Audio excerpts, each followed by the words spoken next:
Assalamualaikum class. This is Mohammad Hashim Zia and you guys are watching my Fix by Hashim Zia.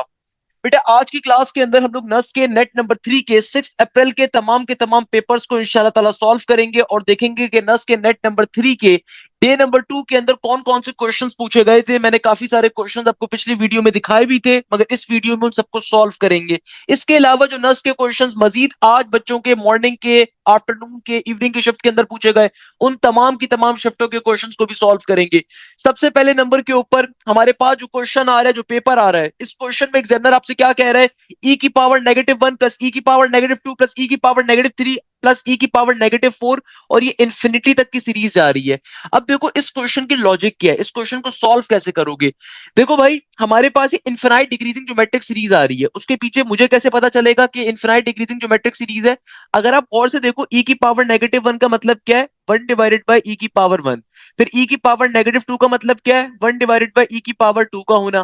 फिर ई की power -3 का मतलब क्या है? 1 डिवाइडेड बाई ई की पावर 3 का होना, और ये चलता जा रहा है। सही है। अब हमें ये बात मालूम है कि ई दुनिया के अंदर ई किसे कहते हैं? ई की इटसेल्फ वैल्यू होती है 2.712 के अराउंड। अब जैसे जैसे डिवीजन के अंदर 2.712 की वैल्यू इंक्रीज कर रही होगी, तो जाहिर सी बात है उसकी पावर में क्या है? पावर इंक्रीज कर रही है। तो पावर जब इंक्रीज कर रही हो डिवीजन के अंदर, तो आपकी ओवरऑल टर्म छोटी होती जाती है। भाई मैथ्स का बड़ा बुनियादी कॉन्सेप्ट है। अगर मैं एक जगह पे लिखता हूँ 1/2 और एक जगह पे लिखता हूँ 1/4, तो छोटा नंबर कौन सा है? छोटा नंबर 1/4 है, क्योंकि यहाँ पे डिनोमिनेटर के अंदर जो वैल्यू आ रही है ओवरऑल बड़ी आ रही है as compare to numerator. As compare to numerator, तो इसका मतलब क्या है? ओवरऑल मेरी वैल्यू छोटी हो जाएगी। तो 1/2 और 1/4 में से छोटी वैल्यू कौन सी है? 1/4। तो सिमिलरली देखो 1/e तो सबके पास है, मगर पावर क्या कर रही है? इंक्रीज कर रही है, तो ओवरऑल वैल्यू आपकी छोटी होती जा रही है। यानी कि ये डिक्रीजिंग ज्योमेट्रिक सीरीज फॉर्म हो रही है। तो इनफिनाइट डिक्रीजिंग ज्योमेट्रिक सीरीज का कॉन्सेप्ट क्या होता है? कि जो भी आपके पास पहली वाली टर्म आ रही है, इसको आप ए बोलोगे, फिर आप कॉमन रेशो निकालोगे। कॉमन रेशो कैसे निकालते हैं? Second term divided by first term. Second term मेरे पास है 1 डिवाइडेड बाई ई का स्क्वायर, फर्स्ट टर्म मेरे पास है 1/e। तो इनको अगर मैं डिवाइड करवाता हूं तो क्या बन जाएगा? ये आ जाएगा 1/e का स्क्वायर, नीचे वाली टर्म नीचे से ऊपर जाकर रेसिप्रोकेट फॉर्म में लिखी जाएगी। ई से स्क्वायर कैंसिल आउट हो जाएगा और आंसर क्या आ जाएगा? 1/e। यानी कि कॉमन रेशियो किसके बराबर है? वो भी 1/e के बराबर है। तो सिंपल आपने करना क्या है? सम टू इन्फिनिटी के फॉर्मूले का इस्तेमाल। तो एस इन्फिनिटी का फॉर्मूला किसके बराबर होता है? सम टू इन्फिनिटी का फॉर्मूला होता है हमारे पास ए डिवाइडेड बाय 1 माइनस का आर। ऐसा ही है। तो हम इस फॉर्मूले का इस्तेमाल कर रहे हैं। तो ए की वैल्यू बराबर है किसके? 1/e के, और नीचे डिवीजन में 1 माइनस का आर, आर भी बराबर है किसके? 1/e के। यहाँ पे एलसीएम लेना पड़ेगा आपको, तो जल्दी से एलसीएम ले लीजिए। पर मौजूद है 1 डिवाइडेड बाई ई, और नीचे यहाँ पे क्या हो जाएगा? जब आप एलसीएम लोगे 1 के नीचे कुछ भी नहीं है, तो इसका मतलब 1 ही मौजूद है।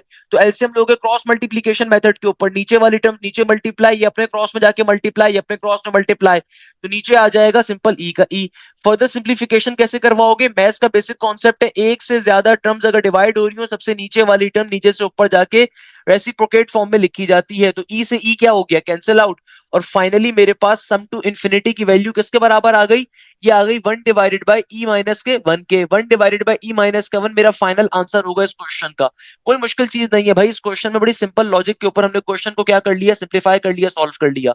नेक्स्ट क्वेश्चन मेरे पास कॉनिक सेक्शन का आ रहा है। इसमें एग्जामिनर कहते हैं 100x² plus 21y² equal to 75, find the length of the major and minor axis. देखो length of the major axis का मतलब होता है 2a, length of minor axis का मतलब होता है 2b। सही है। तो पहले आपको a और b निकालना पड़ेगा।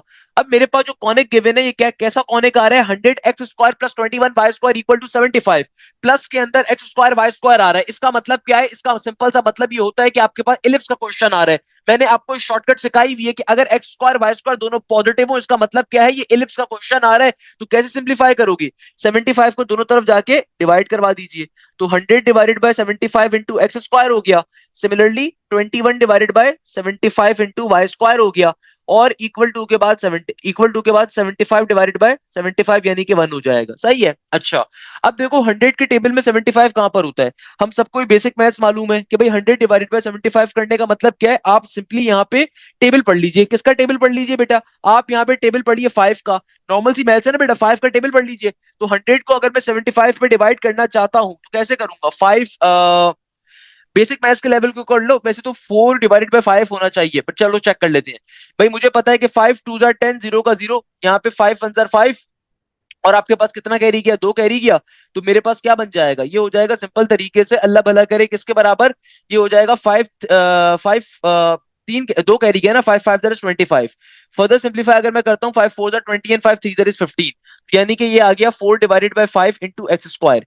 यहाँ पे देखो, अगर मुझे 21 को डिवाइड करवाना है किसके ऊपर, 75 के ऊपर, तो 21/75 क्या होगा? अगेन मैं किसका टेबल पढ़ता हूँ, थ्री का टेबल पढ़ेंगे।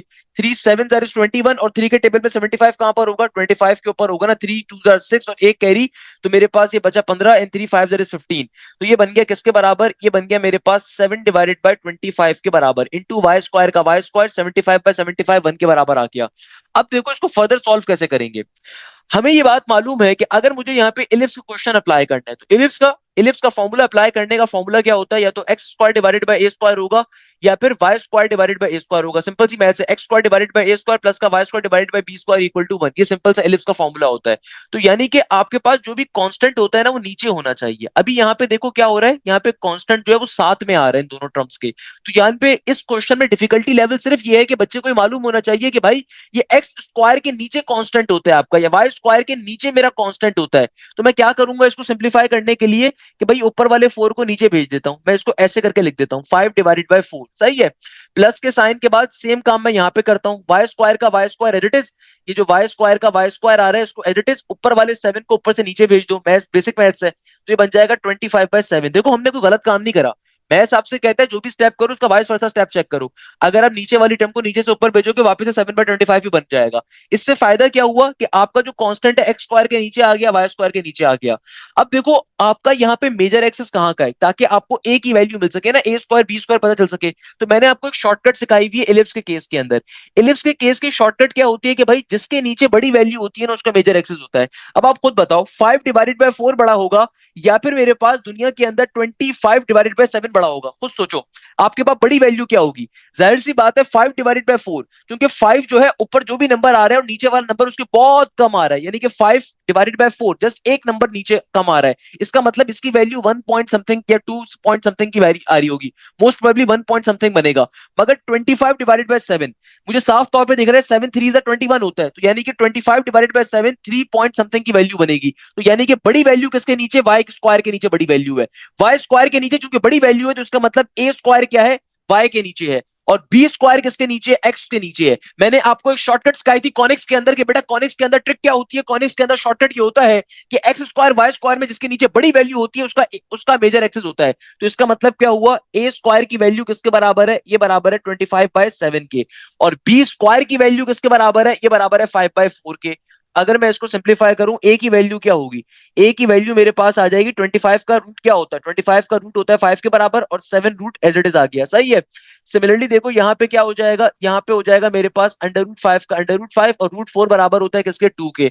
तो अब अगर मुझे लेंथ ऑफ मेजर एक्सिस निकालनी है, तो लेंथ ऑफ मेजर एक्सिस का फॉर्मूला 2a के बराबर है। सिंपल ए को मल्टीप्लाई करवा दो यार, आंसर आ गया। क्या बन जाएगा, 5 2 10 डिवाइडेड बाय √7। सही है। या फिर अगर रैशनलाइज करके इसको निकालना है फर्दर, तो सिंपल तरीके से, अगर तो आपको ऑप्शन रैशनलाइजेशन की फॉर्म में गिवन है, तो √7 से मल्टीप्लाई, √7 से डिवाइड, तो ये आ जाएगा, ऊपर आ जाएगा 10 √7, और नीचे आ जाएगा √7 से जब मल्टीप्लाई होगा नीचे सिंपल 7 बच रहा होगा। तो ये लेंथ ऑफ मेजर एक्सिस का आंसर आ रहा है। Similarly length of minor axis क्या होगा, 2 × b। तो 2 का 2 एडिट इज, b की वैल्यू है √5 डिवाइडेड बाई 2, 2 से 2 कट गया, तो length of minor axis directly √5 के बराबर आ रही है। ये इसका फाइनल आंसर होगा क्वेश्चन का बेटा। इस तरीके से क्वेश्चन क्या हो गया, सॉल्व हो गया। मुझे बताओ इसमें क्या मसले की बात है भाई, क्या प्रॉब्लम की बात है? खाली डिफिकल्टी लेवल यहाँ पर क्या था, बच्चों को ये नहीं पता आएगा समझ में। तो भाई आप लोगों को बैच के अंदर मैंने तमाम ये क्वेश्चंस कवर करवाए हुए हैं। अगर आप चाहते हो कि आपकी तैयारी बहुत अच्छी हो, तो भाई हमारा न्यू बैच इस वीक से स्टार्ट हो रहा है, लाजमी तौर पे आप उसका हिस्सा बनिए। इस बैच में आपकी कंप्लीट तैयारी हम कवर करवाएंगे, तमाम सब्जेक्ट्स की, चाहे नर्स की तैयारी कर रहे हो, फास्ट की कर रहे हो, एनटीएस की कर रहे हो, एनईडी की कर रहे हो, मेहरान की कर रहे हो, आईबी की कर रहे हो, कॉमसेट्स की कर रहे हो। तो बैच के अंदर तमाम के तमाम सब्जेक्ट्स आपको पाकिस्तान की टॉप की फैकल्टी पढ़ाती है। सबसे बड़ा फायदा ही आपको ये मिलता है। ये तमाम चीजें मैंने आपको पढ़ाई हुई है, अल्हम्दुलिल्लाह अल्हम्दुलिल्लाह। हमारे पास नस के नेट 1 में भी नेट 2 के अंदर भी 170 प्लस का स्कोर बच्चों ने करा हुआ है। ई कैट के अंदर जो टॉप की पोजीशन है, गौस मोहम्मद ने, मेरे बैच का बच्चा है, उसने टॉप की पोजीशन हासिल करी है बेटा ई कैट के अंदर। 363 प्लस का स्कोर, 382 का स्कोर, 383 का स्कोर मेरे बैच के बच्चों ने करा हुआ अल्हम्दुलिल्लाह। पॉइंट इज दैट कि भाई बैच में बड़ी मेहनत करी जाती है, इसलिए लाजमी तौर पे बैच का हिस्सा बनिए अगर आप चाहते हैं कि अभी कंप्लीट तैयारी कवर हो नस के नेट 4। अच्छा बेटा, अब देखो हमारे पास जो नेक्स्ट क्वेश्चन आ रहा है ना, ये क्वेश्चन क्लैरिफाई नहीं है कि इस क्वेश्चन में शेडेड एरिया आपको कैलकुलेट करना था छोटे ट्रायंगल्स का, या फिर आपको ओवरऑल ट्रायंगल का एरिया निकालना था। भाई जैसे भी सॉल्व करना हो, सॉल्व करना आसान है, कोई मुश्किल काम नहीं है। कैसे कि आपको साइड ए बी की वैल्यू भी गिवन है, साइड ए सी की वैल्यू भी गिवन है, आपको एक इक्विलेटरल ट्रायंगल गिवन है। अब इसके अंदर छोटे ट्राइंगल्स भी आ रहे हैं, मगर ये एरिया कौन सा निकालना है आई एम अनश्योर, क्योंकि यहाँ पे बच्चे ने डिफाइन नहीं करा हुआ। अगर तो शेडेड एरिया निकालना है तो फिर सॉल्व करने का तरीका ये होगा कि आप पहले बड़े वाले ट्राइंगल का एरिया कैलकुलेट करोगे, फिर छोटे वाले ट्राइंगल का करोगे, फिर आप सिंपल तरीके से बड़े वाले एरिया में से छोटे वाले एरिया को माइनस कर दोगे। That's a very simple thing. While on the other hand, अगर तो बड़े वाले ट्राइंगल का एरिया निकालना है तो भाई ट्राइंगल का एरिया निकालने का फॉर्मूला क्या होता है, 1/2। सिंपल तरीके से बेस को आपने हाइट से मल्टीप्लाई करवा देना है। तो अगर बेस की वैल्यू 1 के बराबर है, हाइट की वैल्यू 1 के बराबर है, तो सिंपल तरीके से मेरे पास जो इस ट्राइंगल का एरिया आ जाएगा बड़े वाले ट्राइंगल का 1/2 के बराबर होगा। सही है, ये काम तो आपने दोनों में करना है। अगर आपको शेडेड रीजन का भी एरिया निकालना है तो सबसे पहले बड़े वाले ट्राइंगल का एरिया निकालोगे, 1/2 के बराबर आ रहा है। सही है ना। अब अगर एग्जामिनर, लेट सपोज मैं एक एग्जांपल दे रहा हूं, अगर एग्जामिनर आपसे कहता है ना कि नहीं भाई मुझे तो क्या निकाल कर बताओ, मुझे तो आप निकाल कर बताओ किस चीज का एरिया, मुझे आप निकाल कर बताओ, ये शेडेड एरिया निकाल के बताओ। तो शेडेड एरिया निकालने के लिए फिर हम क्या करेंगे, हम सिंपल तरीके से देख एक छोटे वाले ट्राइंगल का एरिया निकाल लेते हैं, क्योंकि चूंकि अंदर वाले ट्राइंगल्स तमाम के तमाम कैसे हैं, इक्विलेटरल ट्राइंगल्स हैं। तो जाहिर सी बात है भाई, ये जो बड़ी वाली साइड है इसका आधा है, इसका ये आधा है, तो यानी कि ये 0.5 होगा। आसान भाषा में ये 1/2 के बराबर होगा, यानी कि इस साइड की वैल्यू 1/2 है। सिमिलरली अगर मैं देखूं इसको यहाँ पे, अगर मैं इसको यहाँ पे देखूं, ये बच्चे ने गलती से थोड़ा सा आगे करके बनाया हुआ है, ये इस तरीके की जो वैल्यू आ रही है, ये इसका आधा आ रहा है 1/2 का, इसका एरिया एक का निकाल लोगे। तो एरिया निकालने का अगेन फॉर्मूला कि सिंपल तरीके से base multiply by height, 1/2 into base multiply by height. तो यहाँ पे बेस की वैल्यू भी 1/2 के बराबर है और हाइट की वैल्यू भी 1/2 के बराबर है। तो ये आपके पास एक छोटे ट्राइंगल का एरिया क्या आ जाएगा, 1/2 इंटू 1/2 क्योंकि देखो आपकी जो हाइट है छोटे वाले ट्राइंगल की वो भी हाफ है, और अगर ये अगेन पिक्चर क्लैरिफाई नहीं हो रही, मगर जहां तक मुझे दिख रही है इसके आधे के ऊपर ना, अगर आप खुद से देखो, गौर से देखो, ये बच्चे ने यहाँ पे बिल्कुल इसके हाफ के ऊपर ड्रॉ किया हुआ है, हाफ के ऊपर ड्रॉ किया हुआ है। तो इसका मतलब ये जो आपकी ओवरऑल बेस थी उसके आधे के ऊपर एक छोटे ट्राइंगल की बेस आ रही है, तो इसका मतलब ये भी किसके बराबर है, हाफ के बराबर है। नॉर्मल सी बात है ना, नॉर्मल सी बात है बेटा। तो इसका मतलब बेस भी किसके बराबर है, हाफ के, तो ये किसके बराबर आ जाएगा, 1/8 के बराबर। यानी कि एक छोटे ट्राइंगल का एरिया 1/8 है। तो मुझे चूंकि 3 छोटे ट्राइंगल्स गिवन है, तो आप इसको 3 से मल्टीप्लाई करवा दो, तो किसके बराबर आ जाएगा, 3/8 के बराबर। तो अब अगर आपको सिंपल ये शेडेड एरिया कैलकुलेट करना था, अगर तो आपको सिंपल इन तीनों ट्राइंगल्स का एरिया कैलकुलेट करना है, तो ये 3/8 के बराबर होगा। या फिर अगर एग्जामिनर आपसे कह रहा है कि भाई नहीं, ये जो बीच वाला ट्राइंगल पार्ट आ रहा है इसका एरिया बताओ, उसका एरिया निकालने के लिए बड़ी वाली फिगर में से छोटी वाली फिगर को माइनस करवा दोगे। दो तरीकों से सॉल्व कर सकते हो क्वेश्चन। देखो क्वेश्चन में 3 तरह के एमसीक्यूज मैंने सॉल्व करवा दिए। अगर तो आपको सिंपल इस क्वेश्चन में बड़े वाले ट्रायंगल का एरिया निकालना है, भाई वो तो बहुत ही सिंपल है, आपको बेस भी गिवन है, हाइट भी गिवन है, डायरेक्टली 1/2 के बराबर आ जाएगा। बट अगर एग्जामिनर आपसे ये कहता है ना कि नहीं, जरा और से बात समझो, अगर एग्जामिनर आपसे कहता है कि भाई मुझे कैलकुलेट करके बताओ ये एक अंदर वाले जो 3 ट्राइंगल्स आ रहे हैं इनका एरिया क्या है, तो आप पहले एक ट्राइंगल का एरिया निकालो। मुझे कंप्लीट साइड की वैल्यू 1 गिवन है, तो ये जो ट्राइंगल बन रहा है ये आधी साइड पे बन रहा है ना, यानी कि ये हाफ होगा। सिमिलरली ये साइड की कंप्लीट वैल्यू भी 1 है, आधी की वैल्यू 1/2 होगी। तो आपने सिंपल तरीके से ट्राइंगल के एरिया का फॉर्मूला अप्लाई करा, 1/2 बेस मल्टीप्लाई बाय हाइट। तो आपके पास एक ट्राइंगल का एरिया किसके बराबर आ गया, 1/8 के बराबर। अगर मुझे तीनों ट्राइंगल्स का एरिया चाहिए तो इसको 3 से मल्टीप्लाई करवा दो ना, half plus half, 1/8 plus 1/8 plus 1/8 किसके बराबर आ जाएगा, 3/8 के बराबर। तो आपके पास तीनों ट्राइंगल्स का एरिया 3/8 आ जाएगा। मैंने आपसे कल की क्लास में भी बात कही थी कि भाई शेडेड एरिया वाले क्वेश्चंस लाजमी कवर करके जाओ। आप सिंपल यूट्यूब पे जाके लिखो shaded area by sir Hashim Zia, मैंने 2 लेक्चर्स उसमें डाले हैं, और उन 2 लेक्चर्स में मैंने मोर देन 80 क्वेश्चन नस्ट के पास पेपर्स के सॉल्व करवाए थे। नस्ट के, फास्ट के, आईबीए के, मैंने मोर देन 80 पास पेपर्स के क्वेश्चंस करवाए थे। मोस्ट इंपॉर्टेंट लेक्चर है बेटा, उसको लाजमी तौर पे कवर करके जाओ अगर आपने कवर नहीं करा हुआ। ये बहुत इंपॉर्टेंट चीज है, क्योंकि पेपर के अंदर शेडेड एरिया का क्वेश्चन नस्ट में आता ही आता है, दुनिया इधर से उधर हो जाए शेडेड एरिया का क्वेश्चन लाजमी आएगा। खैर, नेक्स्ट क्वेश्चन में देखते हैं एग्जामिनर क्या कह रहा है। एग्जामिनर कह रहा है कि भाई -1 से लेके +1 के दरमियान किसकी रेंज होती है। हमेशा याद रखिएगा साइन एक्स की रेंज क्या होती है, -1 से लेके +1। अगेन देखो भाई, एक और चीज है, अक्सर बच्चे कहते हैं ना इंपॉर्टेंट चीज क्या है, भाई डोमेन और रेंज की जो चार्ट है उसको लाजमी कवर करके जाओ। साइन एक्स की डोमेन, कॉस एक्स की डोमेन, टेंजेंट की डोमेन, साइन इनवर्स की डोमेन, कॉस इनवर्स की डोमेन, टेंजेंट इनवर्स की रेंज, तो ये आपको मालूम होना चाहिए। तो -1 से लेके +1 किसकी रेंज होती है, साइन एक्स की रेंज होती है मेरे प्यारे शागिर्दों। नेक्स्ट क्वेश्चन कह रहे two dices are thrown thrice, find the probability of getting the sum equal to 5। यानी कि 2 डाइसेस को 3 दफा फेंका गया है। आप सबसे पहले एक दफा के लिए केस निकाल लो, बाकी बात का काम आसान है। सबसे पहले देखो, अगर मैं सिंपल 2 डाइसेस की बात करूं ना, अभी इस लफ्ज थ्राइस को इग्नोर कर देते हैं। एग्जामिनर कह रहे हैं कि 2 डाइसेस को अगर फेंका जाए तो भाई सम इक्वल टू 5 कब मिलेगा। अब मुझे ये बात मालूम है दो डाइसेस के अंदर कितने केसेस होंगे। देखो कभी भी अगर मुझे दो डाइसेस के नंबर ऑफ केसेस कैलकुलेट करने हैं तो डाइस के केस के अंदर नंबर ऑफ इवेंट्स निकालने का फॉर्मूला होता है 6 की पावर n, तो ये बन जाएगा 6 का स्क्वायर यानी कि 36 के बराबर। सही है। यानी कि टोटल इवेंट्स तो मेरे पास, अगर मैं दो डाइसेस को एक दफा फेंक रहा हूँ 36 के करीब होते हैं। तो अगर मैं प्रोबेबिलिटी निकालने पे जाता हूँ दो डाइसेस को अगर मैं एक दफा फेंक रहा हूं तो मेरे पास इक्वल टू 5 आने के, सम इक्वल टू 5 आने के कितने इवेंट्स होंगे। अब आप खुद सोचो भाई, एक इवेंट क्या हो सकता है 1,4 का। सही है ना। एक दफा ये हो सकता है कि भाई दोनों डाइसेस का जो सम आए वो 5 के बराबर आ जाए, या फिर एक दफा हो सकता है 2,3 का, या फिर एक दफा क्या होगा 3,2 का, या फिर एक दफा क्या होगा 4,1 का। इसके अलावा कोई हो सकता है 4,1 का, इसके अलावा कोई हो सकता है नहीं। 5,1 पे तो 6 बन जाएगा, 5,0 होता नहीं है, तो यानी कि टोटल 4 केसेस होंगे। तो ये मेरे पास क्या बन गया 4/36। 4/36 का क्या मतलब है 1/9। सही है।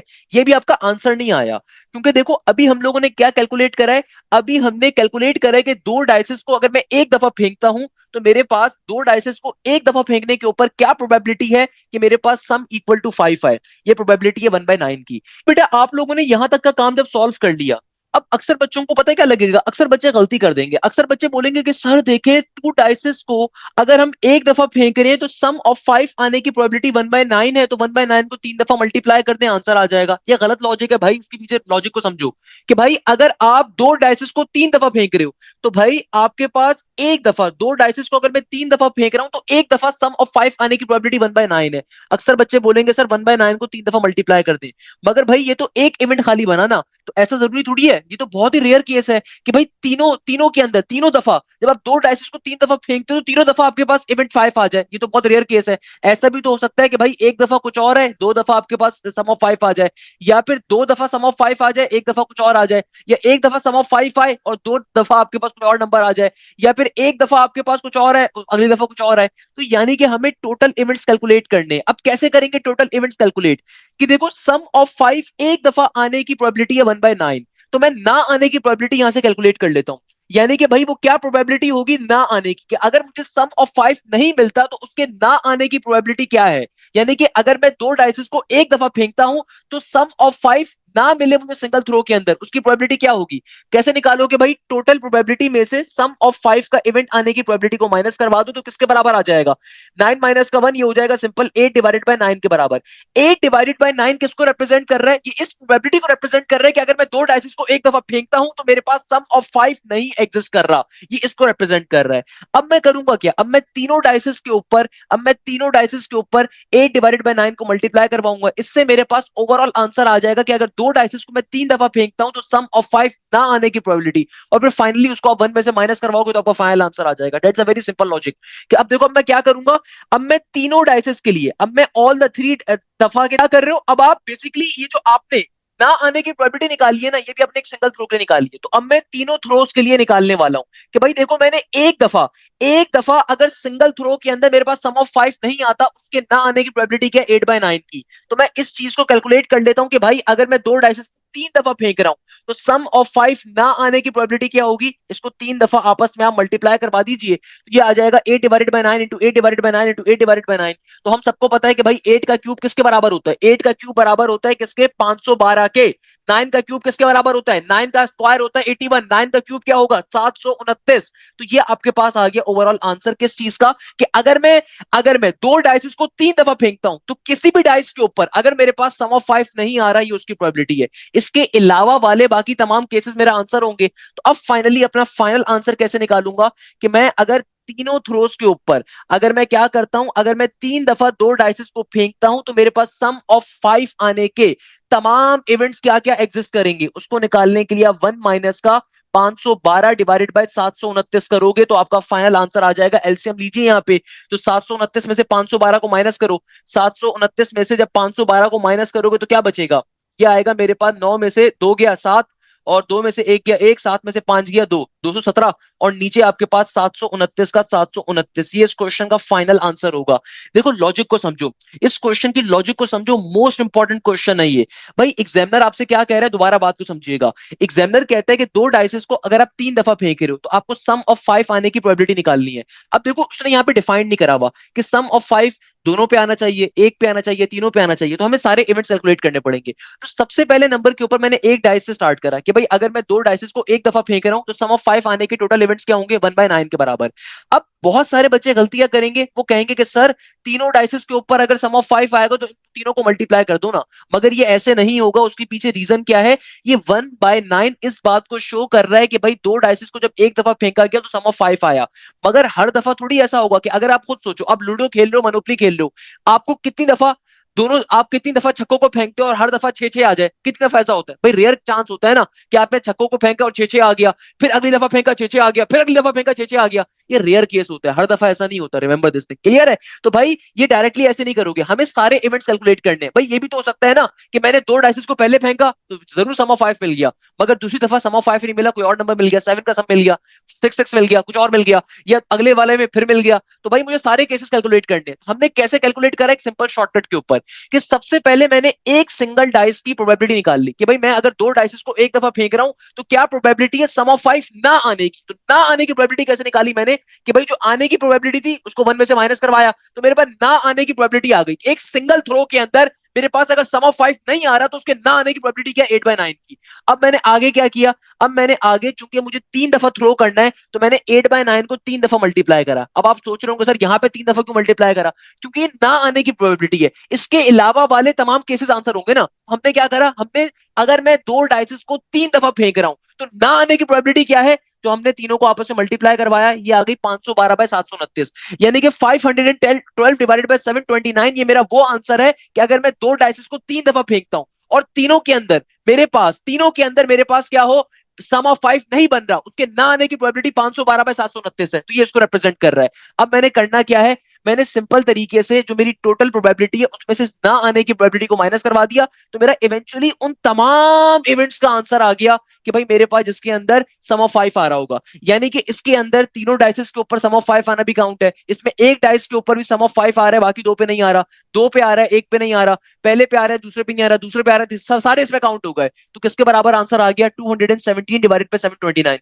इस जुमले को रिपीटेशन के ऊपर सुनिएगा, मैंने क्या लॉजिक दी है। ये मोस्ट इंपॉर्टेंट क्वेश्चन है बेटा, जो आज के पेपर के अंदर पूछा गया था, तो इसको लाजमी तौर पे कवर कर। एग्जामिनर कह रहे हैं x into tangent 1 divided by x, और आगे कह रहे हैं एफ प्राइम 3/पाई। सॉल्व करते हैं जरा इस क्वेश्चन को। देखो भाई सबसे पहले तो आपको फंक्शन का वन टाइम डेरिवेटिव लेना है। एग्जामिनर क्या कह रहे हैं, एक्स इंटू टेंजेंट, और आगे कह रहे हैं 1/x का एंगल आ रहा है, कोई मसले की बात नहीं है। वन टाइम डेरिवेटिव कैसे लोगे, दो फंक्शंस मल्टीप्लाई हो रहे हैं, सिंपल डेरिवेटिव का मल्टीप्लिकेशन फॉर्मूला, पहली वाली टर्म को एडिट लिखोगे। टेंजेंट का डेरिवेटिव क्या होता है, ये होता है सिंपल सेक स्क्वायर के बराबर, जो भी एंगल आ रहा है वो एडिट लिखोगे, फिर एंगल का डेरिवेटिव लोगे। अब देखो 1/x का डेरिवेटिव क्या होता है, एक्स को जब नीचे से ऊपर ले जाके भेजोगे तो एक्स की पावर -1 बन जाएगा, और एक्स की पावर -1 का डेरिवेटिव किसके बराबर होता है, ये बराबर होता है पावर फॉर्मूला, पावर पहले आएगी, पावर में से एक माइनस करके लिखोगे, तो ये आ जाएगा मेरे पास सिंपल नेगेटिव का 1 डिवाइडेड बाय एक्स स्क्वायर के बराबर। ये लॉजिक समझो बेटा, एंगल का डेरिवेटिव लोगे तो 1/x का डेरिवेटिव क्या होता है, नेगेटिव का 1/x स्क्वायर, फिर प्लस का साइन लगाओगे। अब जिस टर्म का आप डेरिवेटिव ले चुके हो उसको एज इट इज रहने दोगे, और जिस टर्म का डेरिवेटिव नहीं लिया तो उसको डेरिवेटिव लोगे, तो एक्स का डेरिवेटिव एक्स रिस्पेक्ट से 1 होता है। अब अगर मैं यहाँ पे अपने एंगल को डालता हूं, तो अब देखो एग्जामिनर ने क्या कहा था, एफ प्राइम, आगे कह रहा था पाई, आगे कह रहा था 3/पाई, आगे क्या कह रहा है एग्जामिनर, 3/पाई, क्या कह रहा है, 3/पाई। तो भाई जहां जहां एक्स आ रहा है वहां पे 3/पाई को प्लॉट कर दीजिए, तो क्या बन जाएगा, इधर एक्स की जगह पे आ जाएगा 3/पाई, इधर सेक स्क्वायर का sec square as it is, और 1/x के अंदर एक्स की जगह पे क्या आ जाएगा, 3/पाई। और यहाँ पे देखो, यहाँ पे भी क्या हो जाएगा मेरे पास, सिंपल नेगेटिव का 1 डिवाइडेड बाय एक्स स्क्वायर, तो यहाँ पे क्या हो जाएगा, 3/पाई का होल स्क्वायर, फिर आगे क्या हो जाएगा, प्लस का टेंजन, और ये 1/x की जगह पे क्या आ जाएगा, 3/पाई। सही है, अब इसको सिंप्लीफाई करवाओ बेटा बैठ के, तो भाई ये 3/पाई का ये वाला 3/पाई एडिटिस का एडिटिस, सही है। अब यहाँ पे क्या हो रहा है, यहाँ पे देखो मैथ्स का बेसिक कॉन्सेप्ट है, एक से ज्यादा टर्म्स अगर डिवाइड हो जाए, सबसे नीचे वाली टर्म नीचे से ऊपर जाके रेसिप्रोकेट फॉर्म में लिखी जाती है, तो पाई/3 बन जाएगा। यहाँ पे देखो ये -1 का -1 एडिटिस, और ये 3 का स्क्वायर और पाई का स्क्वायर, अगेन नीचे वाली टर्म में नीचे से ऊपर जाके रेसिप्रोकेट फॉर्म में लिखी जाएगी, तो ये बन जाएगा पाई स्क्वायर डिवाइडेड बाय 3 का स्क्वायर, दैट इज 9। और यहाँ पे प्लस के साइन के बाद टेंजन का टेंजन, और 1/x के अंदर जब x की वैल्यू आपने डाली है तो अगेन ये भी रेसिप्रोकेट होगा ऊपर जाके, तो पाई बाय 3 बन जाएगा। पाई बाय 3 किसे कहते हैं? देखो पाई बाय 3 का मतलब क्या होता है, अगर आप इसको डिग्रीज में कन्वर्ट करवाओ तो 180 बाय पाई, पाई से पाई कट गया, 3 6 इज 18, 0 का 0, यानी कि पाई बाय 3 बराबर होता है 60 डिग्री के, सही है ना? पाई बाय 3 किसके बराबर होता है? 60 डिग्री के। अब इसको सिंप्लीफाई करवाओ तो देखो बेटा, पाई से क्या हो जाएगा, स्क्वायर कैंसिल आउट हो जाएगा, ये पाई से एक स्क्वायर कैंसिल आउट हो जाएगा, 3 वन जा 9, क्योंकि ये एंगल के बाहर की चीज है तो आप कैंसिल आउट करवा सकते हो। तो क्या बन गया, यहां पर आ गया नेगेटिव का पाई बाय 3। अब देखो सेक स्क्वायर पाई बाय 3 क्या होगा। हमें ये बात मालूम है कि दुनिया के अंदर हमारे पास जो कॉस पाई बाय 3 होता है, हमारे पास दुनिया में जो कॉस 60 डिग्री होता है वो किसके बराबर होता है? 1/2 के। कॉस 60 किसके बराबर होता है? साइन 30 के 1/2 के। तो अगर मेरे पास कहीं पे सेक 60 लिखा हुआ है तो सेक क्या होगा, होता है कॉस का अपोजिट। तो सेक 60 किसके बराबर होगा? 2/1 के, ऐसा ही है ना? तो यहाँ पे सेक स्क्वायर है, तो सेक पाई बाय 3 किसके बराबर है? सेक पाई बाय 3 बराबर होगा किसके? 2/1 के। अगर चूंकि बाहर स्क्वायर है, सेक स्क्वायर था ना, तो बाहर स्क्वायर भी आएगा, सही है। और इस वैल्यू को तो हमने ऑलरेडी सिंप्लीफाई करवा लिया कि इस पाई स्क्वायर से एक पाई कट गया था, 3 से 9 कैंसिल आउट हो गया था। आगे देखो टेंजेंट पाई बाय 3, टेंजेंट 60 किसके बराबर होता है बेटा? √3 के बराबर होता है। जिसको आप सिंप्लीफाई करवा लो आपका आंसर आ गया, 2 का स्क्वायर 4 होता है, तो ये बन गया नेगेटिव का 4 पाई बाय 3 प्लस का √3। ये आपका इस क्वेश्चन का फाइनल आंसर आ रहा होगा।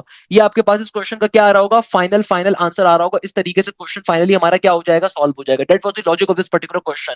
कोई मुश्किल चीज नहीं है, बेसिक मैथ्स है। खाली दिखने में आपको डिफिकल्ट लग रहा था, बट बिलीव मी क्वेश्चन बहुत सिंपल है यार। क्या मुश्किल बात है इसके अंदर भाई? ये तमाम लॉजिक्स आपको बैच के अंदर मैंने पढ़ाई हुई है। नेक्स्ट क्वेश्चन में एग्जामिनर कह रहा है डेरिवेटिव लेके बताओ cosec स्क्वायर का, और आपको आगे फंक्शन गिवन है पाई बाय 2 का। डेरिवेटिव कैलकुलस के क्वेश्चन बेतहाशा नस के अंदर आ रहे होते हैं। अब देखो कैसे सॉल्व करोगे इसको। cosec स्क्वायर का डेरिवेटिव, डेरिवेटिव का पावर फॉर्मूला। तो डेरिवेटिव का देखो पावर फॉर्मूला क्या कहता है, पावर को पहले लिखोगे, पावर में से एक माइनस करके फंक्शन को लिखोगे, फिर फाइनली बेस का डेरिवेटिव लोगे। तो cosec का डेरिवेटिव क्या होता है? अरे भाई cosec का डेरिवेटिव में फॉर्मूला होता है नेगेटिव का cosec x into cot X, negative का cosec x into cot X. तो ये आपका वन टाइम डेरिवेटिव आ गया। अब फाइनली आपका देखो एंगल क्या है, यहाँ पे आपका एंगल आ रहा है पाई बाय 2 का। पाई बाय 2 का मतलब क्या है? 90 डिग्री। पाई बाय 2 किसे कहते हैं बेटा? पाई बाय 2 कहते हैं 90 डिग्री को, ऐसा ही है ना भाई? पाई बाय 2 का मतलब क्या होता है? 90 डिग्री होता है। और हमें ये बात मालूम है कि दुनिया के अंदर साइन 90 किसके बराबर होता है? साइन 90 डिग्री बराबर होता है 1 के। यानी कि अगर कहीं पे cosec 90 लिखा हुआ है तो cosec 90 उसका अपोजिट होगा, तो वो भी 1 ही होगा। तो अब देखो जहां जहां cosec x आ रहा है तो cosec x यानी कि पाई बाय 2 यहाँ पे लिखोगे ना, तो क्या बन जाएगा? ये भी 90 डिग्री हो जाएगा, ये भी 90 डिग्री हो जाएगा। तो यानी कि cosec 90 किसके बराबर होगा? cosec 90 भी 1 होता है। फिर नेगेटिव का साइन cosec 90 भी क्या होता है? 1 के बराबर। और cot 9 पास cot x, cot x के अंदर भी पाई बाय 2 डालोगे। अब cot 90 किसके बराबर होता है? देखो टेंजन 90 की वैल्यू क्या होती है बेटा? टेंजन 90 की वैल्यू होती है हमारे पास सिंपल 1/0 यानी कि इंफिनिटी के। तो कॉट 90 की वैल्यू क्या होगी भाई? कॉट 90 होगा टेंजन का अपोजिट, ये होगा 0/1 के। यानी कि कॉट 90 किसके बराबर है? 0/1 के। तो इस पूरी टर्म से 0 मल्टीप्लाई होगा तो ओवरऑल आंसर आपका 0 के बराबर आ जाएगा। बात समझ में आ रही है? इंपॉर्टेंट क्वेश्चन है बेटा। कैसे सॉल्व किया दोबारा समझो। आपने सबसे पहले फंक्शन का वन टाइम डेरिवेटिव लिया, तो cosec स्क्वायर एक्स का डेरिवेटिव क्या होगा? पावर पहले आएगी, पावर में से माइनस करके लिखोगे, फिर बेस का डेरिवेटिव लोगे तो cosec का डेरिवेटिव नेगेटिव और cosec इनटू कॉट हो गया। अब जहां जहां एंगल पाई बाय 2 आ रहा है उसको प्लॉट करवा दीजिए, तो आपके पास cosec 90 बराबर होता है 1 के, जबकि cot 90 बराबर होता है टेंजेंट का अपोजिट, तो 0/1 होगा। तो भाई सिंपल तरीके से पूरी टर्म 0 से मल्टीप्लाई होकर आंसर क्या आ जाएगा? 0 के बराबर। क्वेश्चन हमारा फाइनली सॉल्व हो गया। That's the logic here. Next question में एग्जामिनर कह रहे हैं कि भाई तुम्हारे पास एक ट्राइंगल आ रहा है और इस ट्राइंगल के अंदर आपको दो एंगल्स बताए हुए हैं, थर्ड एंगल क्या होगा? जाहिर सी बात है भाई, अगर मेरे पास एक एंगल अल्फा 45 डिग्री है, दूसरा एंगल बीटा 60 डिग्री है, तीसरा एंगल क्या होगा? भाई हमें ये बात मालूम है दुनिया के अंदर किसी भी ट्राइंगल के अंदर तमाम एंगल्स का सम बराबर होता है 180 के। तो आप सिंपल क्या करवाओगे? 180 माइनस का 60 माइनस का 45 करवा लीजिए, तो आपका सिंपल आंसर आपको पता चल जाएगा थर्ड एंगल का क्या होगा। तो 180 में से 60 निकालोगे बेटा, क्या बचेगा हमारे पास? 180 में से 60 माइनस करवाना है और फिर 45, 60 माइनस करोगे तो 90 नहीं, 60 माइनस करोगे तो 120, और फिर फर्दर 45 माइनस करोगे तो यानी कि तीसरा वाला एंगल 75 डिग्री के बराबर है।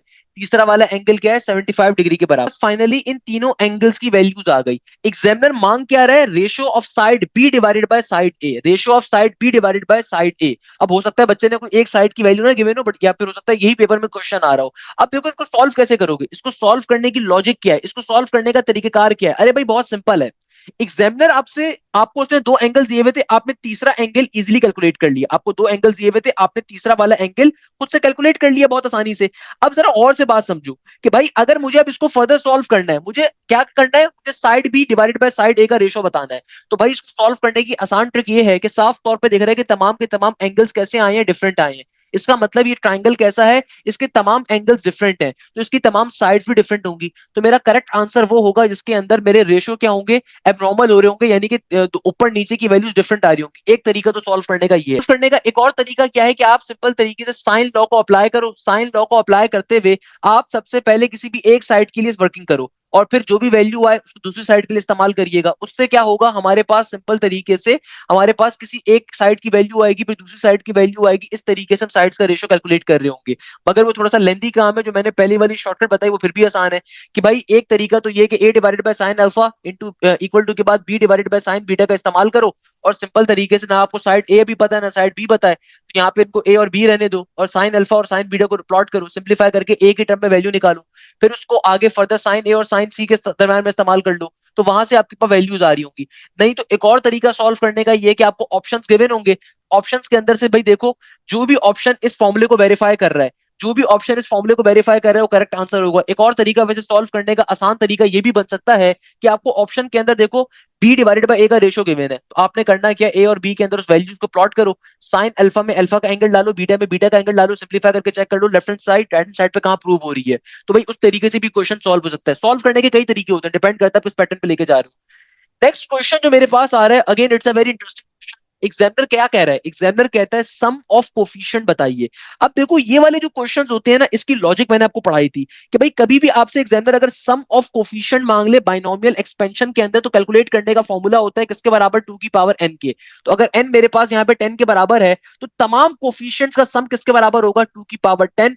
टू की पावर 10 बराबर होता है 1024 के। ये विद इन सेकंड से क्वेश्चन आ रहा है, कोई मुश्किल चीज नहीं है बेटा, सिंपल तरीके से क्वेश्चन क्या हो गया, सॉल्व हो गया। क्या मुश्किल चीज है बेटा, बात समझ में आ रही है कि भाई देखो आपसे एग्जामिनर कह रहे हैं कोफिशिएंट बताइए बाइनोमियल एक्सपेंशन के अंदर तमाम कोफिशिएंट का सम बताइए, तो उसको निकालने का फॉर्मूला होता है टू की पावर एन। अगर एग्जामिनर कहता है सिर्फ इवन कोफिशिएंट का सम बताइए या ऑड कोफिशिएंट का सम बताइए, तो उसको निकालने का फॉर्मूला होता है की पावर एन माइनस का वन। ये बड़ी बेसिक चीज है भाई, ये आपको खुदारा लाजमी तौर पे मालूम होनी चाहिए। It's a very very important concept, clear है। अच्छा, अब देखो एक और क्वेश्चन जो आ रहा है इसमें examiner again same repeated question है, बस एंगल चेंज हो रहा है। एग्जामिनर कह रहे हैं फंक्शन आ रहा है कोसेक स्क्वायर का, और आपको एफ प्राइम 3 पाई बाय 2 निकालना है। तो 3 पाई बाय 2, अब भाई कोसेक स्क्वायर का डेरिवेटिव लो, ऊपर लेने का तरीका सिखाया है, जहां जहां एक्स आ रहा है वहां 3 पाई बाय 2 डाल दो। 3 पाई बाय 2 किसके बराबर होता है, 3 पाई बाय 2 बराबर होता है आपके पास 180 बाय पाई से जब मल्टीप्लाई करोगे इसको, अगर मैं इसको 180 बाय पाई से मल्टीप्लाई करता हूँ, तो ये बन जाएगा 2 9 18, जीरो का जीरो, और 3 9 27, 270 डिग्री बन जाएगा मेरे पास। तो 3 पाई बाय 2 किसके बराबर होता है, 270 डिग्री के। 3 पाई बाय 2 किसके बराबर होता है, 270 डिग्री के। वेरी बेसिक थिंग यार, क्या मुश्किल बात है इसके अंदर भाई, क्या मुश्किल चीज है। अब आपने सिंपल यहाँ पे क्या लेना है, डेरिवेटिव अप्लाई करो। भाई डेरिवेटिव ऊपर आपने कोसेक स्क्वायर का लिया हुआ है, चलो वहीं पे सॉल्व करके दिखा देता हूँ। क्या बल्कि एक काम करते हैं भाई, कितना ही मुश्किल, कितने ही सेकंड लगेंगे यार, कितने ही सेकंड लगेंगे। कोसेक स्क्वायर का डेरिवेटिव क्या होगा, कोसेक स्क्वायर का डेरिवेटिव होगा मेरे पास सिंपल तरीके से 2 कोसेक एक्स, और आगे फिर कोसेक का डेरिवेटिव हो जाएगा नेगेटिव का कोसेक इंटू कॉट एक्स के बराबर, नेगेटिव का cosec X into cot X के बराबर। अब इसको कैसे सॉल्व करोगे, जहां जहां एक्स आ रहा है वहां 270 डालोगे। अब बच्चा बेचारा परेशान हो जाएगा, सर 270 डिग्री का एंगल कैसे निकालेंगे। मगर जो मेरा शातिर बच्चा है उसको मैंने बैच के अंदर एक शॉर्टकट पढ़ाया था कि बेटा देखो हमेशा याद रखिएगा, हमेशा याद रखिएगा एक्स एक्सिस के एंगल कौन कौन से होते हैं, 0 और 360 है, और एक और क्या होता है 180। और वाई एक्सिस के एंगल कौन कौन से होते हैं, 90 और 270। तो साइन जो होता है, साइन साइन एक्स एक्सिस के ऊपर कैसा परफॉर्म करता है, साइन एक्स एक्सिस के ऊपर हमेशा जीरो का एंगल आंसर देता है। एक्स एक्सिस का मतलब है चाहे 0 डिग्री हो, चाहे 180 हो, चाहे आपके पास 360 हो, हमेशा साइन के अंदर कोई भी एंगल डालोगे एक्स एक्सिस का, ये जीरो आंसर देगा। वाइल वाई एक्सिस के ऊपर, वाई एक्सिस के एंगल होते हैं 90 और 270 के, ऐसा ही है ना बेटा। तो साइन वहां पे कैसा परफॉर्म करता है, 1 और -1 का। अगर प्लस का वाई एक्सिस है तो प्लस का 1 देगा, अगर आपके पास 270 डिग्री आ रहा है जो कि नेगेटिव वाई एक्सिस पे मिलता है, तो नेगेटिव का 1 आंसर आएगा। टेंजेंट के अंदर क्या परफॉर्मेंस होती है देखो, क्योंकि कॉट गिवन है, टेंजेंट भी बता रहा हूँ। टेंजेंट में क्या होता है भाई, टेंजेंट जो एक्स एक्सिस पे एंगल देता है वो क्या देता है, एक्स एक्सिस के ऊपर जीरो का एंगल देता है, अगेन बिल्कुल साइन को फॉलो करता है। मगर वाई एक्सिस के ऊपर टेंजेंट क्या हो जाता है, इन्फिनिटी हो जाता है, यानी कि 1/0। अब जरा लॉजिकली समझो इसका आंसर क्या होगा। भाई मेरे पास आ रहा है 2 कोसेक एक्स ना, 2 कोसेक एक्स आ रहा है, तो भाई कोसेक क्या होता है, साइन का रेसिप्रोकल। तो अब देखो कोसेक 270, तो cosec 270 क्या होगा? मुझे ये बात मालूम है कि sin 270 बराबर होता है -1 के, तो cosec 270 उसका रेसिप्रोकल होगा, वो भी -1 ही होगा। तो ये आ गया -1 के बराबर। आगे नेगेटिव का cosec 270, तो अगेन ये -1, नेगेटिव नेगेटिव प्लस का 1 बन गया। अब देखो cot 270 आ रहा है, cot 270 किसके बराबर होगा? हमें ये बात मालूम है बेटा कि देखो cot 270 की वैल्यू किसके बराबर होगी? टेंजेंट 270 का रेसिप्रोकल। और 270 डिग्री चूंकि y एक्सिस के ऊपर आ रहा है, तो टेंजेंट 90 और टेंजेंट 270 किसके बराबर होते हैं? इन्फिनिटी के। इन्फिनिटी का मतलब होता है 1/0। तो cot 270 क्या होगा? इसका रेसिप्रोकल 0/1, तो ये बन जाएगा 0 के बराबर। तो ये पूरी की पूरी टर्म 0 से मल्टीप्लाई होगी। इसका आंसर भी इत्तेफाक से क्या है? 0 के बराबर ही है। इसका आंसर भी किसके बराबर है? इसका आंसर भी मेरे पास 0 के बराबर ही होगा। ये इसकी सिंपल सी लॉजिक है। इसमें क्या मुश्किल बात है यार? इसमें क्या चिंता की बात है? सिंपल सी चीज है भाई, इसमें क्या मुश्किल बात है? Interval 2,5 and fx is the anti-derivative of 2,5 and f into 2 is some value and f5 is some value, then find f। और आगे ऊपर आपको अपर लिमिट लोअर लिमिट वगैरह गिवन है। मगर ये क्वेश्चन इनकम्प्लीट है, तो हम इसको सॉल्व नहीं कर सकते, क्योंकि f इंटू 2 की वैल्यू नहीं पता आपको और f इंटू 5 की वैल्यू भी नहीं पता हमें माशाल्लाह से। मगर कंटिन्यूस फंक्शन का क्वेश्चन है। नेक्स्ट क्वेश्चन में एग्जामिनर कहता है find the angle of a kite at a height of 300 metre and the length of a rope is 241.1 metre. यानी कि एग्जामिनर कह रहे हैं तुम्हारे पास एक काइट है, काइट की जो हाइट आ रही है वो आ रही है तुम्हारे पास किसके बराबर? काइट की जो हाइट है ना वो 300 मीटर के बराबर है, ओके। और जो रोप की लेंथ है वो 241.1 मीटर है। यार इसमें गलती है कैसे? कि देखो यार, हाइट कभी भी बड़ी थोड़ी हो सकती है रोप के मुकाबले में। अगर रोप मेरे पास 241.1 मीटर की है तो हाइट कैसे 300 मीटर की हो सकती है? तो इस क्वेश्चन में कोई टाइपिंग एरर है, या फिर इसने वैल्यूज को उल्टा लिख दिया है। ये वैल्यूज यहाँ पे ऐसे करके होनी चाहिए कि भाई हाइट आपकी होनी चाहिए 241.1 मीटर की, और जो रोप होनी चाहिए वो 300 मीटर की। क्योंकि रोप बड़ी होगी ना बेटा, हाइट छोटी होगी। क्योंकि रोप आप देखो तिरछी होती है, अगर आपने कभी पतंगबाजी करी है तो आपको आइडिया होगा। तो ये इसके वैल्यूज होनी चाहिए। तो अब देखो, अगर मुझे एंगल कैलकुलेट करना है, थीटा के सामने परपेंडिकुलर होता है, परपेंडिकुलर के सामने हाइपोटेन्यूज होता है, तो हमारे पास फॉर्मूला क्या होता है? फॉर्मूला होता है हमारे पास some people have curly brown hair they painted black. Some people have curly brown hair they painted black. Some people have curly brown hair they painted black. Clear है? तो बेटा देखो, हमारे पास सिंपल साइन थीटा का formula क्या है? सम people have, people किसके बराबर है? पीपल बराबर है 241.1 के, और हाइपोटेन्यूज किसके बराबर है? 300 के। अब इसको सिंप्लीफाई आप करवा सकते हो इजीली। अब ये फिर भी कोई लॉजिकल चीज बनती है, मगर अगेन क्वेश्चन में कोई ना कोई गलती थी जिसकी वजह से हमने वैल्यूज को उल्टा के रखा हुआ है। क्योंकि अगर मैं इसको उस तरीके से करता हूँ ना, तब तो ये बन जाएगा sine theta is equal to, ऊपर 300 आएगा, नीचे 241.1 आएगा। तो ये तो भाई 1 से बड़ी वैल्यू बनेगी, और कभी भी साइन इनवर्स 1 से बड़ी वैल्यू के लिए थोड़ी होते हैं हमारे पास, वो गलत हो जाएगा। इसका मतलब क्वेश्चन में कोई भंड मारा हुआ है बच्चे ने, सही है ना? क्वेश्चन इसका मतलब कोई भंड था, या तो ये वैल्यूज ये वाली होनी चाहिए, अदरवाइज साइन का फॉर्मूला अप्लाई नहीं कर सकोगे आप। तो भाई सिंप्लीफाई इसको करवा दो कि आपका आंसर आ जाएगा। क्या मुश्किल बात है इसमें? 241.1 डिवाइडेड बाई 300। आप इसका सिंपल तरीके से इसका यहाँ पे आप डिवीजन ले लीजिए। 241.1 को आपने अंदर डाला, 300 को आपने बाहर रखा। इसके अंदर तो आएगा ही नहीं, तो 0 पॉइंट लगाओगे तो डेसिमल आगे चला जाएगा। ये तकरीबन आपके पास क्या हो गया? अब ये आपके पास हो गया 2411। तो 300 के टेबल के अंदर 2400 के करीब का कौन सा नंबर होगा? तो 300 8 पे चेक कर लीजिए, क्योंकि 8 चीजें 24 होता है ना। हाँ सही है। तो जीरो का जीरो, जीरो का जीरो, और 8 3 जार 2400, सही है। तो ये करीब करीब नंबर 0.8 होगा। यानी कि साइन, तो यानी कि बेटा देखो, हमारे पास 241.1 डिवाइडेड बाई 300 का आंसर क्या आ गया? क्या आ गया? साइन थीटा की वैल्यू तकरीबन बराबर आ गई किसके? 0.8 समथिंग के।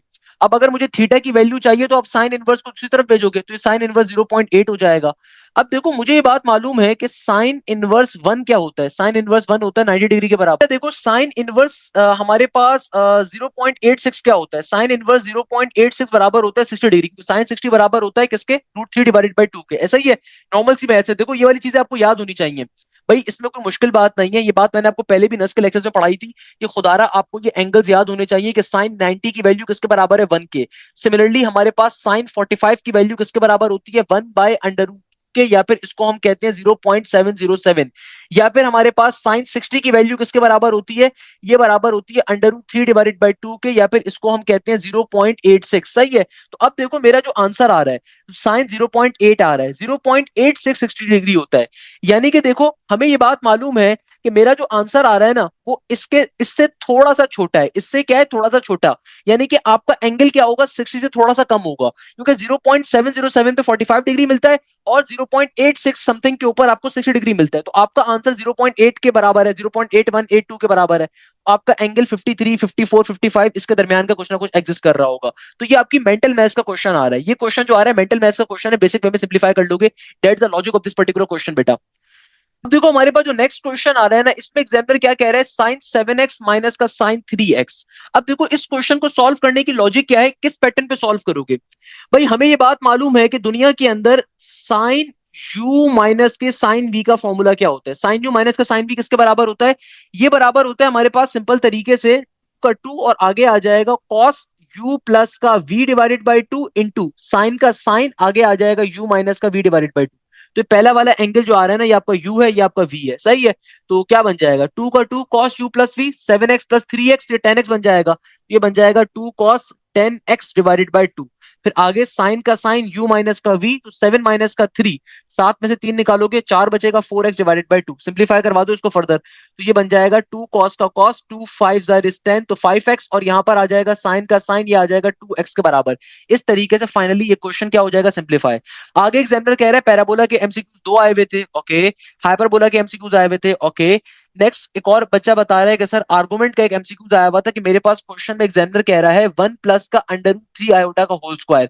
कैसे लोगे 1 प्लस रूट 3 आयोटा के होल स्क्वायर का, सबसे पहले आप कंसीडर करो कि आपको सिंपल 1 प्लस के रूट 3 आयोटा का आर्गुमेंट लेना है।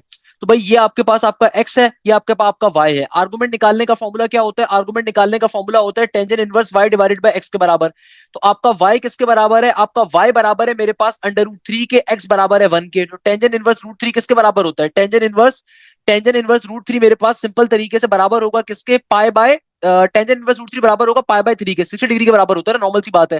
तो यानी कि देखो मेरे पास जो बेस का नंबर आ रहा है उसका आर्गुमेंट क्या आ रहा है, उसका आर्गुमेंट आ रहा है पाई बाय 3 के बराबर। मगर यहाँ पे क्वेश्चन गिवन है 1 प्लस अंडर रूट 3 आयोटा का होल स्क्वायर, उसका आर्गुमेंट लेना है। तो कभी भी आपके पास अगर बेस टर्म पे पावर आ रही हो तो पावर पहले आ जाती है। सिंपल तरीके से आर्गुमेंट हम अपनी बेस टर्म पे अप्लाई कर रहे होते हैं। आर्गुमेंट किस पे अप्लाई कर रहे होते हैं, बेस टर्म पे। तो आर्गुमेंट ऑफ 1 प्लस रूट 3 किसके बराबर आया था, पाई बाय 3 के। इसको आपने सिंपल 2 से मल्टीप्लाई करवा देना, तो आपका फाइनल आंसर किसके बराबर होगा, 2 पाई बाय 3 के बराबर। That's the logic of this particular question. Next question जो हमारे पास बेटा, अब देखो हमारे पास जो नेक्स्ट क्वेश्चन आ रहा है ना, it's a very important question, इसको भी मार्क कर लीजिए। इस क्वेश्चन में देखो एग्जामिनर क्या कह रहा है, एग्जामिनर कह रहा है cos 3x प्लस का आयोटा साइन 3x, डिवीजन के अंदर cos 4x प्लस का आयोटा साइन 4x और होल पावर में 4 आ रहा है। इसको डायरेक्टली हम लोग कॉम्प्लेक्स नंबर की ट्रिक पे सॉल्व कर सकते हैं।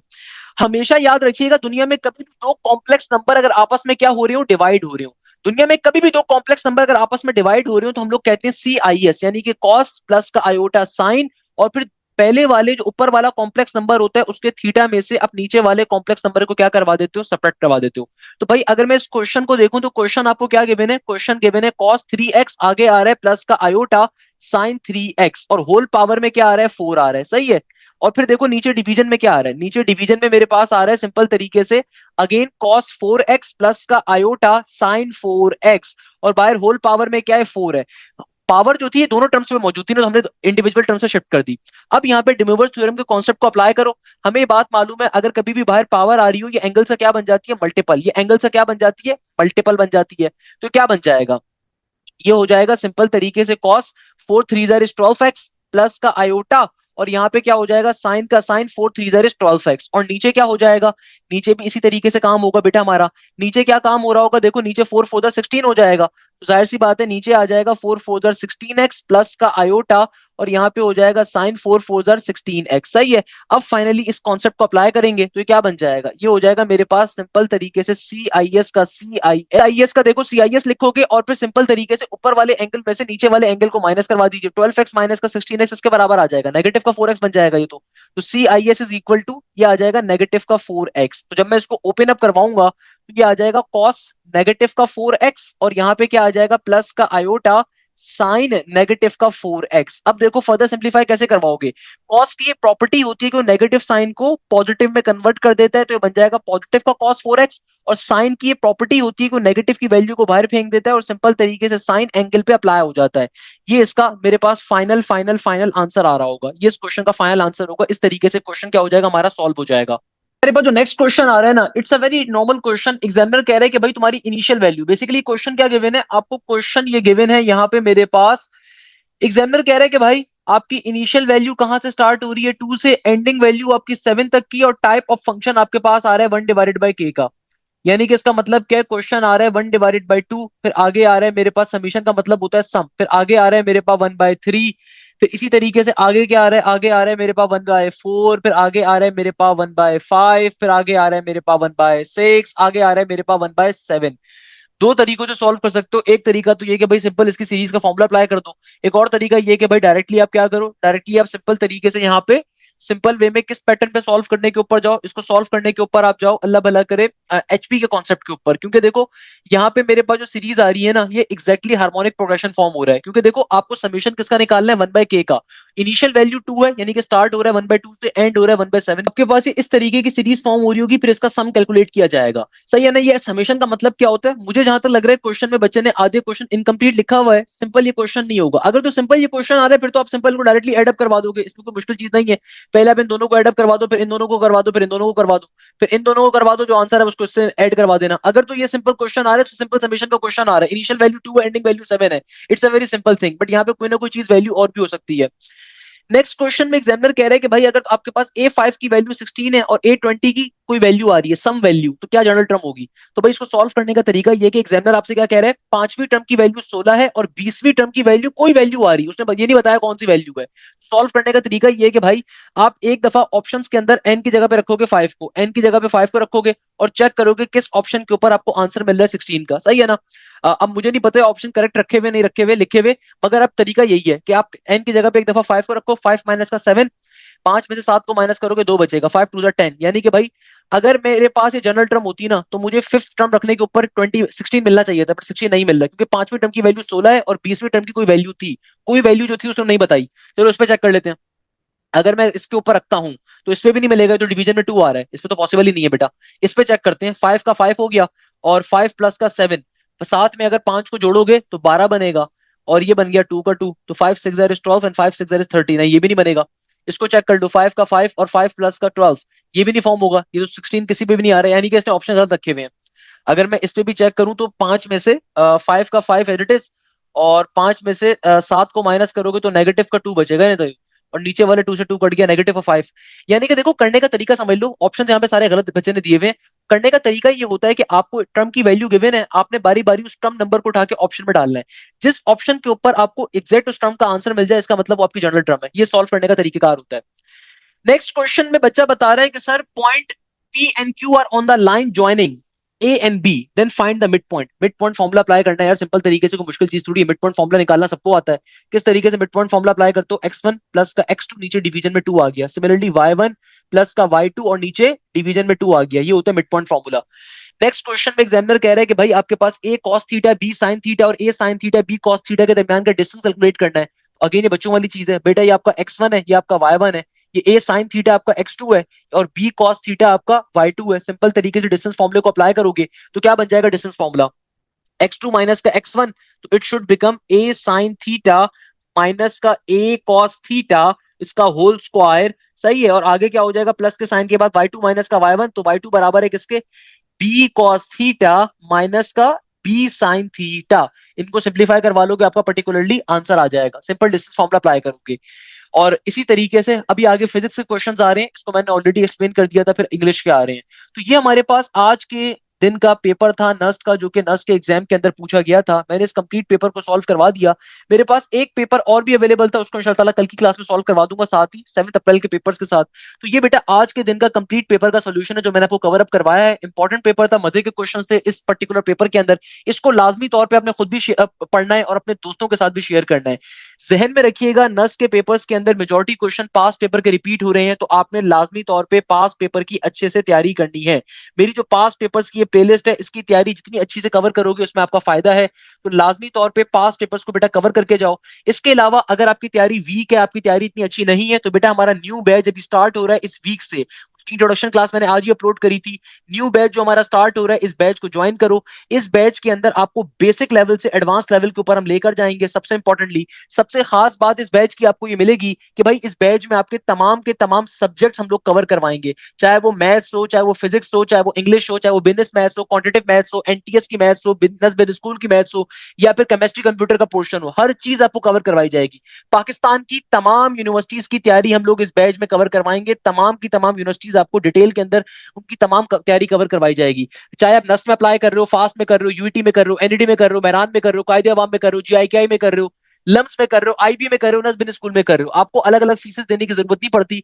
टॉप 25 यूनिवर्सिटीज बैच में कवर करवाई जाती है। और अगर आपका कोई दोस्त मेडिकल का है तो भाई प्री मेडिकल की जितनी मेडिकल कॉलेजेस हैं पाकिस्तान के, किंग एडवर्ड है, फातिमा जिन्ना है, डॉ मेडिकल कॉलेज है, लियारी मेडिकल कॉलेज है, बेनजीर गवर्नमेंट मेडिकल कॉलेज आ रहा है, या एसएमसी आ रहा है, केएमडीसी आ रहा है, पेशावर मेडिकल कॉलेज आ रहे हैं, जितने भी आ रहे हैं आपके पास सबकी तैयारी हम कवर अप करवाते हैं। आपको तमाम सब्जेक्ट्स पाकिस्तान के टॉप के टीचर्स कवर अप करवाते हैं। तमाम टीचर्स आपको टॉप की पाकिस्तान की जो फैकल्टी होती है, डिफरेंट कॉलेजेस के प्रोफेसर, डिफरेंट कॉलेज के एचओडीज, अपने सब्जेक्ट स्पेशलिस्ट आपको एक एक चीज कवर करवाते हैं, पढ़ाते हैं। तो लाजमी तौर पर आपने बैच का हिस्सा बनना है। इस बैच में आपको हर फैसिलिटी प्रोवाइड की जाएगी, हर चीज बेसिक टू एडवांस पढ़ाई जाएगी। एक दफा आपका कंप्लीट कोर्स मई में कवर करवाया जाएगा ताकि आप एनईटी का, मैरान का टेस्ट दे सको, प्याज का टेस्ट दे सको, और जून के स्टार्ट के अंदर यूईटी का राउंड 2 होगा उसको दे सको। और एक दफा आपका कोर्स जून में हम लोग कवर करवा रहे होंगे, यानी कि मल्टीपल टाइम आपका कोर्स कवर करवाया जाएगा। ये कोर्स आपके पास अगस्त तक वैलिड रहेगा, मल्टीपल टाइम इसमें चीजों को कवर करवाएंगे। एक दफा जून में कोर्स कवर करवाएंगे ताकि आप नस का, नेट 4 फास्ट का टेस्ट दे सको, इसके अलावा जीआईकाई का टेस्ट दे सको, इसके अलावा पर्टिकुलरली एनडी का राउंड 2, मैरान का राउंड 2 दे सको। तो आपने लाजमी तौर पर इस बैच का हिस्सा बनना है। इस बैच को इस वीक से हम स्टार्ट कर रहे हैं, लाजमी तौर पर इसका हिस्सा बनिएगा। जजाकल्लाह खैर, thank you so much Hashim.